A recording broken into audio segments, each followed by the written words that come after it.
greatest story to ever appear in the New York Times of all time. Dog, a fake hero.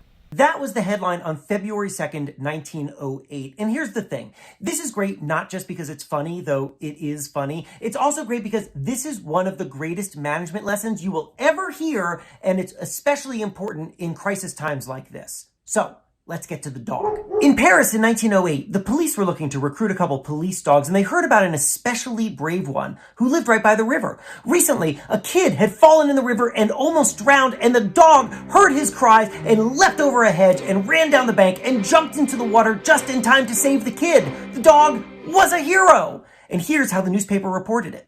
Naturally, the brave animal was made much of, and the father of the child, by way of recompense, presented him with a succulent beefsteak.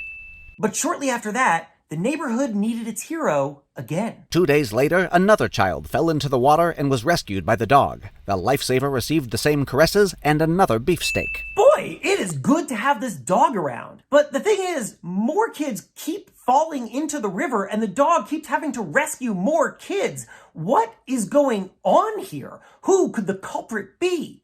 And so people started to watch, and then they found the guilty party. It was the dog, the noble lifesaver himself, that was the guilty one. Whenever he saw a child playing on the edge of the stream, he promptly knocked it into the water, and then, none the less promptly, jumped into the rescue. Because the dog knew that every time he rescued a child, he'd get a beefsteak. And now, I have a question for you. Good dog or bad dog? Well, it depends upon your understanding of the situation. A dog operates off of incentives. If you want to train it to do something, then you give it a treat to respond to the action, and it will continue to do that action because it wants the treat. The dog was just doing what it's been taught to do. I say, good dog. And maybe you say, but this is just dogs. What does this have to do with management? And I say, aha!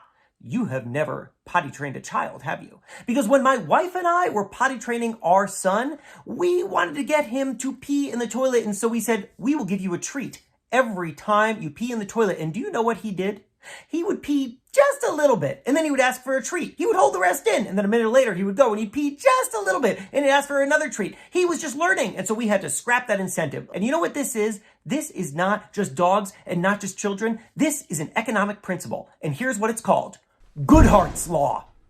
When a measure becomes a target, it ceases to be a good measure. And this is something that we at companies do all the time. We create incentives, and those incentives are designed to shape action, but those incentives actually backfire and give us the completely wrong action. And let me give you 3 examples of how this might work.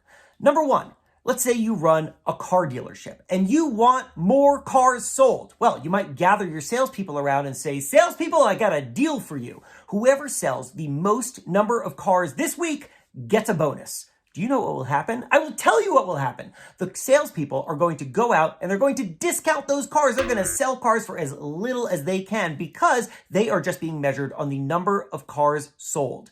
Goodhearts Law. Here's a second example. True story. The British government wanted to shorten the amount of time that emergency room patients were waiting to be seen. It was taking too long. And so they said, hospitals, you have to see your patients within 4 hours. And you know what happened? Well, the hospitals did it.